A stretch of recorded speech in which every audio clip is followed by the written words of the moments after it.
হরে কৃষ্ণ। অপরা একাদশীর আপনাদের ভক্তজনদেরকে শুভেচ্ছা ভালোবাসা জানাই। আমাদের আজকের দিনের একাদশী যে আছে অপরা একাদশী, অপরা একাদশীর ব্যাপারে আমি আপনাদেরকে একটু সংক্ষেপে বলবো। প্রথমে আমি সায়েন্সের দিকে যাই। বিজ্ঞান কি বলে? বিজ্ঞান একাদশী, মাসে 2 বার একাদশী হয়। 2 বার যখন একাদশী হয় তখন বায়ুমণ্ডলের প্রেশার খুবই কম থাকে। বায়ুমণ্ডলে যখন প্রেশার কম থাকে তো আমরা যে জিনিস আমরা খাই পেটে অজীর্ণ হয়ে থাকে। সেই জন্য মাসে 2টা একাদশী, বিজ্ঞানও বলে এই একাদশীর দিনটা উপবাস থাকা চাই। তাতে যেরকম গাড়ি সার্ভিসিং হয় সেরকম আপনাদেরকে বলতেছি মানুষেরও সার্ভিসিং চাই।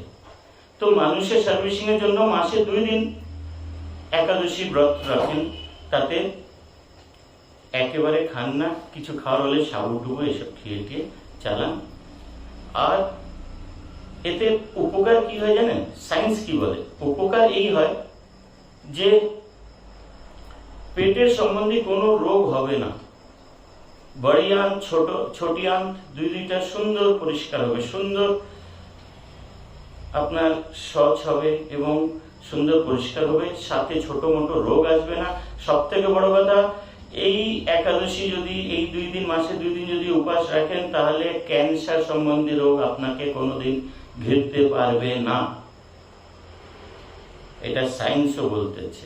আরো সায়েন্স বলতেছে যদি আপনারা অন্য দিনে উপবাস রাখেন তাহলে বায়ুমণ্ডলের প্রেশার বেশি হয়ে যায়।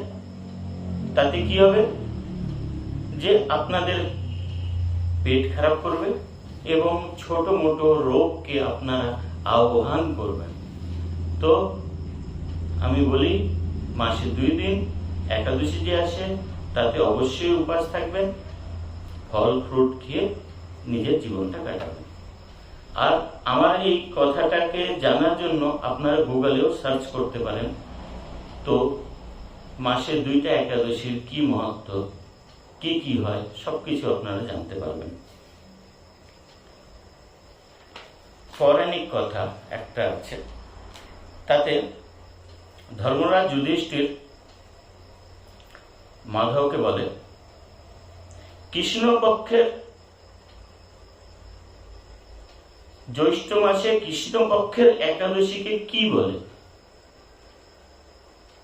তো মাধব বলে আমি জানি যে তুমি সব জানো, লোক কল্যাণের জন্য তুমি আমাকে জিজ্ঞেস করতেছ যে এই একাদশীটা কি। এই একাদশীকে বলে অপরা একাদশী। এই একাদশীতে যদি মন পরিষ্কার ভাবে এই একাদশীটা যদি আপনারা করেন তাহলে আপনারা বৈকুণ্ঠ যাবেন।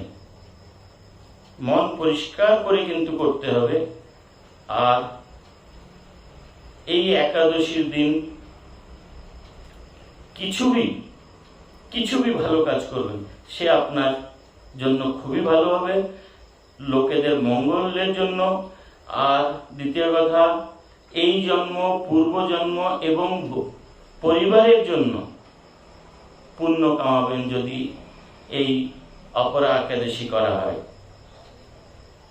মাধব বললেন যে একটা পুরাতন সময়ের কথা শোনাচ্ছি তোমাকে। মাধব যুধিষ্ঠিরকে বললেন একটা মহারাজ মহিধ্বজ সে খুবই ধর্মপরায়ণ ছিলেন।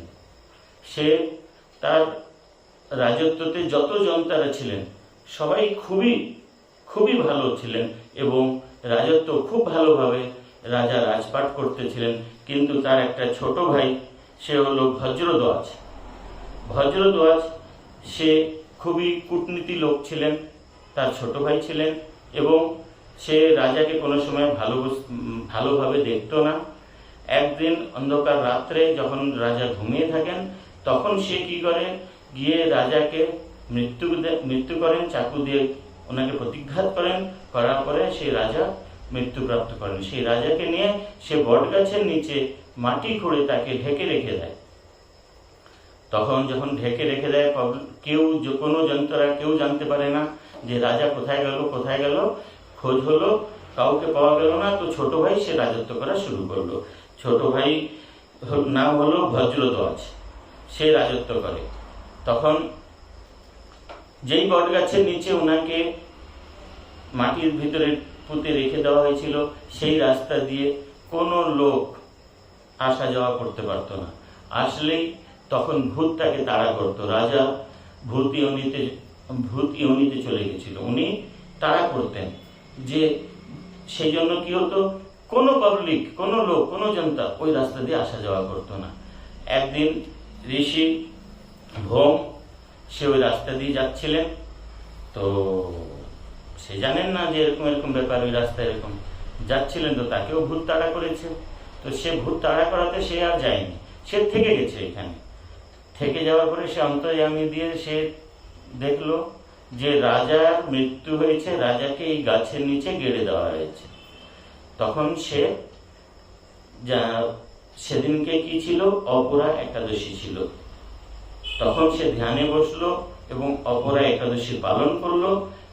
তার আত্মাকে আনানো হলো ওইখানে বটগাছের নিচে, আত্মাকে এনে পূর্ণ করে, অপরা একাদশী পূর্ণ করে তাকে বৈকুণ্ঠ লোক পাঠানো হলো।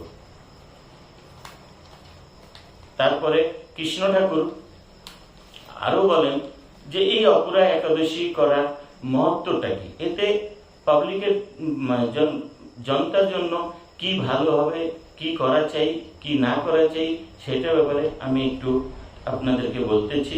কেদারনাথ যাত্রা, বদ্রীনাথ যাত্রা, কুম্ভতে স্নান করা বা কার্তিক মাসে স্নান করলে যা পুণ্য পাওয়া যায়, তার চেয়েও বেশি পুণ্য পাওয়া যায় এই অপরা একাদশী করলে। অপরা একাদশী আমাদের জন্য খুবই ভালো। আর অপরা একাদশী এমন যে আপনাদের সবাইকে করা চাই, বাচ্চা, বুড়ো, মহিলা, কেউ ভিও অপরা একাদশী করা চাই। শ্রীকৃষ্ণ এও বললেন, ব্রাহ্মণ হত্যা, গর্ভে বাচ্চাকে মেরে দেওয়া, পরস্ত্রী কমল, বিদ্যার্থী কপট। বিদ্যার্থী কপট মানে জানেন কাকে বলে? বিদ্যার্থীর কপট হলো টিউশনে যে টিউশন পড়ানো হয়, আজকের ডেটে ছাত্রদেরকে যে পড়ানো হয়, পড়ানোর তার ফিস আজকাল নির্ধারিত যে এত টাকা দিতেই হবে আপনাকে, কিন্তু এটা পুরানো উল্লেখে এটা নাই। এটা হলো কপট। মানুষ শিক্ষা গ্রহণের জন্য পয়সা কোনো সময় দেওয়া চাই না, উল্টা দক্ষিণা রূপে তাকে যে গুরু তাকে দেওয়া চাই। তো আজকে এই জিনিসটাও কপটের শ্রেণীতে দেখা যায়। এবং দান কপট, দান কপট মানে বুঝতে পারছেন যে ব্রাহ্মণের সাথে কথা বলে আসলেন যে ঠিক আছে তোমাকে এত টাকা দক্ষিণা দেবো, লাস্টে দেওয়ার সময় না না এত হতে পারছে না, এত, এটা একটা কপট। এইসব কপট হলো ব্যাপারী কপট। যেরকম ওজন মারে, আপনাকে আগে থেকে 1 কিলোর মাল 800 গ্রামে দিচ্ছে, এই কপট। মিথ্যা প্রশংসা, কোনো কারোর সময় কোনো মানুষের সামনে মিথ্যা প্রশংসা করা, হ্যাঁ তুমি খুব ভালো, তুমি এই, তুমি ওই, এই করে এসব প্রশংসাও করা চাই। ডাক্তারের কপট, যেরকম ডাক্তার কি করে, পারে না, কিছু করতে পারছে না, হ্যাঁ ঠিক আছে এত হয়ে যাবে, তুমি এত টাকা ফিস দিয়ে দাও, এটাই হয়ে যাবে, এটাই করে দিচ্ছে, এটাই করে দিচ্ছে। মিথ্যা কপট করে। বেশিরভাগ ব্যাধরা এইসব জিনিসের কপট বেশি দেখা যায়, যে সব রোগের ওষুধ তাদের কাছে আছে। আপনি যাবেন তো কোনো সময় তারা বলবে না যে আমার কাছে এর ওষুধ নেই, সব রোগের ওষুধ তার কাছে আছে, সেও একটা কপট হলো। সাথে গণৎকারের কাছে যাবেন, আচ্ছা ঠিক আছে তোমার এই প্রবলেম, ঠিক আছে এইটা করে দেবো, এটা হয়ে যাবে, এটা করে, কিন্তু কোনো কিছু হবে না, সেও একটা বড় কপট। এই সব থেকে মুক্তি পাওয়ার জন্য অপরা একাদশী করা চাই, সব পাপ থেকে মুক্তি পাবেন। এমন না যে এইবারে আমি তো এত বছর ধরে পাপ করে আসছি আর আমি এই বছর এইবারে অপরা একাদশী করে দিলাম, আমার তো হয়ে গেছে, আমি তো ফ্রি হয়ে গেছি, এত বছরের পাপ আমার পূর্ণ হয়ে গেল, পূর্বজন্মের পাপ পূর্ণ হয়ে গেল, সব পাপের আমি পূর্ণ হয়ে গেলাম, এবার আবার আমি পাপ করা শুরু করলাম। কিন্তু উপরওয়ালা দেখতেছে আপনি কি পাপ করতেছেন, কি না পাপ করতেছেন, জেনে শুনে আপনি পাপ করতেছেন কি অজানাতে পাপ করছেন। অজানাতে পাপের পুণ্য বেশি হয়, আর জানাশোনাতে পাপ করলে তার পুণ্য অপরা একাদশী করেন চাই যা একাদশী করেন আপনার কোনোদিনই পুণ্য হবে না। শ্রীকৃষ্ণ এও বলেন যে মানুষ নিষ্ঠাভাবে অপরা একাদশী পালন করে সে সব পাপ শেষ হয়ে যায়, সে বৈকুণ্ঠে যায়। শ্রীকৃষ্ণ এও বলেন যে কেউ কথা শুনে আর শোনায় তার স্থানও বৈকুণ্ঠে হয়। এর অর্থ বুঝতে পারছেন? আজকে আপনারা ভক্তগণরা যে আমার যে অপরা একাদশী ব্যাপারে যাও কিছু বলতেছি সেটা যে শুনতেছেন, এতেও আপনারা বৈকুণ্ঠের স্থান নির্ধারিত করতেছেন এবং আমিও শোনাচ্ছি, এও বৈকুণ্ঠের স্থান নির্ধারিত করতেছি। তো শ্রীকৃষ্ণ ঠাকুর বলেন যে যে কথা শুনে আর শোনায় তারাও বৈকুণ্ঠে স্থান পায়। আপনারা বৈকুণ্ঠে যেতে চান? হাত উঠান যদি যেতে চান। তো ঠিক আছে, সবাইকে দেখতেছি হাত উঠান, সবাই বৈকুণ্ঠে যাবে। তাহলে অপরা একাদশী পালন করুন, অপরা একাদশী পালন করুন এবং প্রতিটা একাদশী পালন করুন, আমি এই কথাও বলবো। আর একাদশীর দিন কীর্তন করুন, ঠাকুরকে ভোগ নিবেদিত করুন। আর আমাদের প্রভুপাদ বলে গেছেন 16 মালা রোজ দিন করার জন্য, কিন্তু একাদশীর দিন 25টা মালা অবশ্য করবেন। পরচর্চা ছেড়ে দেন, ঠাকুরের চর্চা করেন আজকের দিনে বিশেষ করে। তাতে কি হবে? আধ্যাত্মিক উন্নতি হবে এবং মন শান্ত থাকবে আর আপনাদের স্বাস্থ্যও ভালো থাকবে। কিন্তু একটা জিনিস আপনাদেরকে বলে দিচ্ছি, একাদশীর দিন 5টা ভুল কাজ কোনো সময় করবেন না। 5টা ভুল কাজ, যেমন প্রথম হলো অন্ন। অন্নতে যেরকম চাল, গম, কোন রকমের বীজ, সরষার তেল, এ হলো খাদ্য সম্বন্ধী। এই জিনিসটা আপনারা খাবেন না সেদিনকে। যদি খান তাহলে আগের জন্মে কি হবেন জানেন আপনারা? আপনারা ক্যারান্ডি দেখেছেন, শুঁয়াপোকা দেখেছেন মাটির মধ্যে যে ঘুরে, সেই রূপে জন্ম নেবেন। এই জিনিসটা বিশেষ করে মনে রাখবেন। একাদশীর দিন অন্ন গ্রহণ করবেন না। আর একাদশীর দিন দ্বিতীয় হলো সাবান, শ্যাম্পু, তেল মোটেও ইউজ করবেন না। আর চেষ্টা করলে কলগেট জাতীয় জিনিসও ইউজ করবেন না, কেননা তাতে নুন থাকে। একাদশীর দিন তৃতীয় হলো কালো কাপড় পরবেন না। কালো কাপড় আমাদের শ্রীকৃষ্ণ ঠাকুরের অপোজিট। সে সবসময় লাল, হলুদ, সাদা এইসব বস্ত্রই পছন্দ করে, কালোকে কোনো সময় পছন্দ করে না। সে আপনাকে অভিশাপ দেবে যদি সেদিনকে কালো কাপড় পরেন। একাদশীর দিনে বিশেষ করে তামসিক ভোজন করবেন না। তামসিক ভোজন বলে আবার বোঝানোর দরকার নেই, নেক্সট প্রবচনে আমি বলেছি। মাছ মাংস পরিত্যাগ, মিথ্যা বলবেন না এবং কাউকে উপহাস্য করবেন না। এটা হলো 5। মুখ থেকে আজকের দিনে কোনো মিথ্যা কথা বেরানো চাই না। আর কোনো মানুষ হলো, কিড়া মকড়া হলো, তাদেরকে দেখে উপহাস্য করবেন না যে দেখো এই এরকম, আমি এরকম। এই উপহাস্য কোনোদিন করা চাই না। এইটাই হলো আজকের আমার একাদশীর কথা। আপনারা ধ্যান দিয়ে শুনবেন এবং সবাইকে বলি, একসাথে বলেন হরে কৃষ্ণ। হরে কৃষ্ণ।